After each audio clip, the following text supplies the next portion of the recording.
An important message from Blue Ridge Hospice. There may be several hospices now claiming to serve the area, but Blue Ridge Hospice is the only local hospice that has been serving here for 40 plus years, operates the only hospice inpatient care center, conducts the only community-wide grief and bereavement programs, offers a nationally recognized music therapy program in conjunction with Shenandoah University, outscores every other Virginia hospice in Medicare's quality scores, and so much more. Blue Ridge Hospice, the first, the best. Find out more at blueridgehospice.org. You're listening to the Weekend Sport Podcast with Jason Pine from News Talk ZB. Last weekend, New Zealand's top axeman, Jack Jordan, won the World Timbersport World Trophy for the second year running, beating a 16-strong, top-class international field in Amsterdam and shattering the world record time in the process. Jack Jordan's back home now on his farm in the King Country. He joins us now. Congratulations, Jack. Terrific stuff, mate. How sweet was it to go back-to-back? Thank you. No, it was bloody real good over there to go back-to-back like that and to break the world record in the final, just topped everything off, yeah. But she was certainly a hard competition over there to win it again, yeah. Right, take us inside what this is all about. It's been described as the T20 equivalent of international wood chopping. So how does it all work? Well, each country has to qualify for it, at their national qualifier, to get yourself into a position to compete over there. And then, we flew over about 5 days before the event and did a couple of days training over there in some of the wood. And, basically just went, it was spaced out over about 2 hours, the event, I think. Started with 16 athletes and just elimination down to one, I guess, to find out the winner. So what do you actually have to do? We start with the stock saw. We cut one disc with that, with the MS661 steel chainsaw. We put that down, take our safety glasses off, run over, pick an axe up and cut the underarm. That's the log. That's where we cut a log between our legs that we stand on top of. Once we've cut through that, we put our axe down into sort of a piece of wood line on the ground, run over, pick the crosscut saw up, and saw a disc with that. As soon as that's done, we're basically quite rough with the saw, but we throw that on the ground and run over, pick the axe up and cut the stamina block in the final discipline of the four event series, yeah. So there are 4 disciplines, and Did you do this in what? I think the record that you set was 54 seconds for all 4 of those things?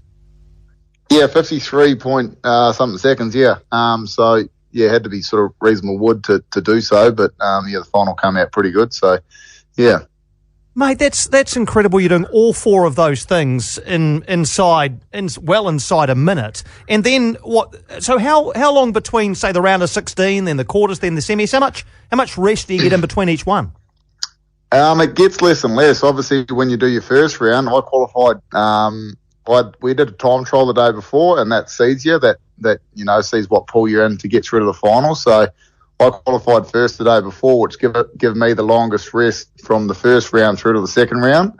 From the first round to the second round, obviously you got to get through all the races, so there's a bit more time to wait from the first round to the second round. But it gets faster and faster as time goes on, and come semi-final and final time, I don't reckon there would have been much more than sort of 7 minutes in between. So it's pretty hard to sort of recover from that event and get yourself up to do it again sort of in that short space of time. But so how do you manage that, Jack? Because how do you manage your way through the knockout rounds, making sure that you win to progress, but also to ensure you've got enough gas in the tank if you do go all the way to the final? Yeah, well, it's bloody tough. Yeah, it's really tough recovering from it and getting yourself up to do it again. Going back this year, I feel like I was better during the actual event, but in between the rounds, I felt 10 times worse. I was buggered, yeah.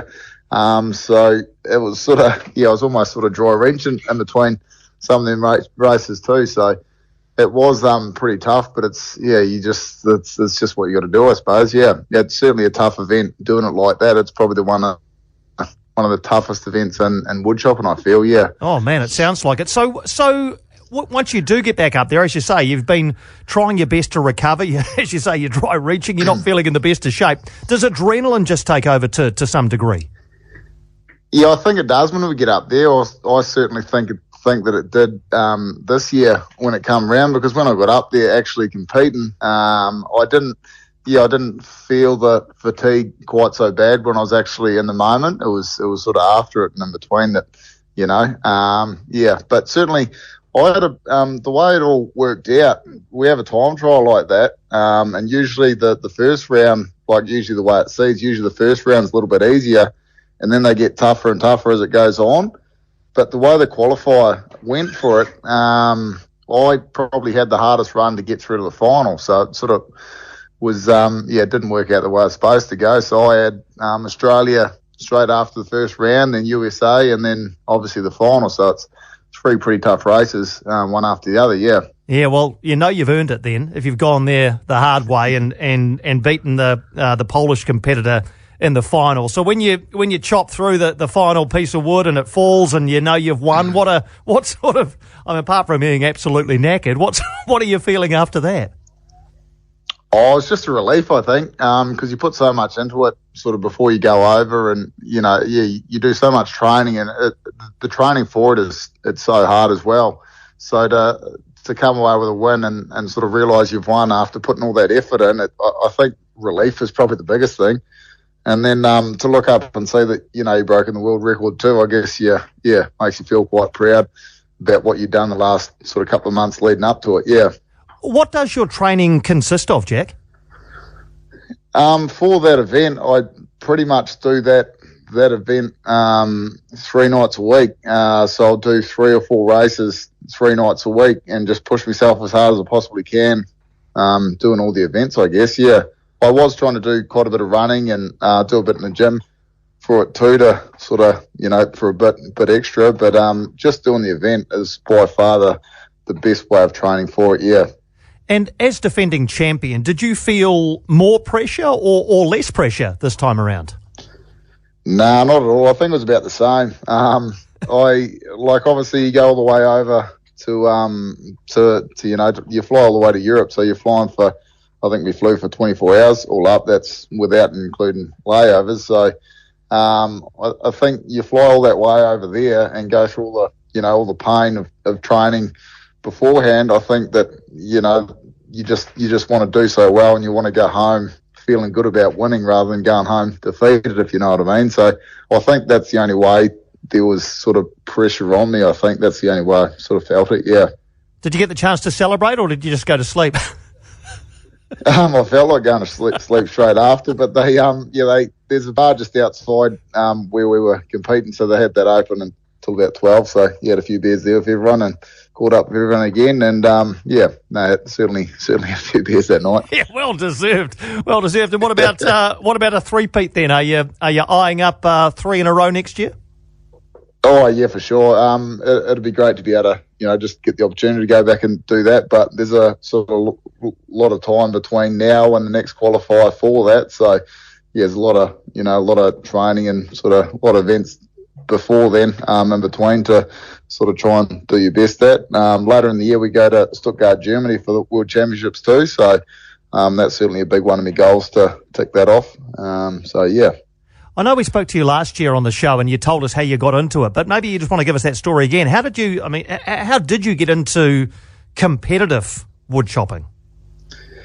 I got into it through my older brother Shane. He did it with the group of mates at high school. There was an old guy, Bruce Reichart. He trained sort of young guys. They got off a school bus there and went there and did some sawing and did some chopping, and through watching my brother as a kid at A&P shows, that's just how I naturally got into it, I guess. I sort of got hooked with the sport from a young age, and yeah, I guess the rest is history, yeah. Yeah, well, you're certainly making your own history, Jack. Fantastic to get the news last weekend that you'd won it again, safely back home now. It must almost seem like it never happened. You're back on the farm in the King Country, are you? Working away? Yeah, something certainly changed while I was over there. When I went over there, the weather wasn't too cold, and when I come back, she's bloody frozen. So, something's happened in between, yeah. Mate, it's great to chat to you. Again, congratulations, and thanks for taking the time to join us and tell us all about it. Hey, thanks very much. Good on you, mate. Jack Jordan, what a champion bloke. New Zealand's top axeman and the winner for the second year running of the Still Timbersports World Trophy in Amsterdam last weekend. For more from Weekend Sport with Jason Pine, listen live to News Talk ZB weekends from midday or follow the podcast on iHeartRadio.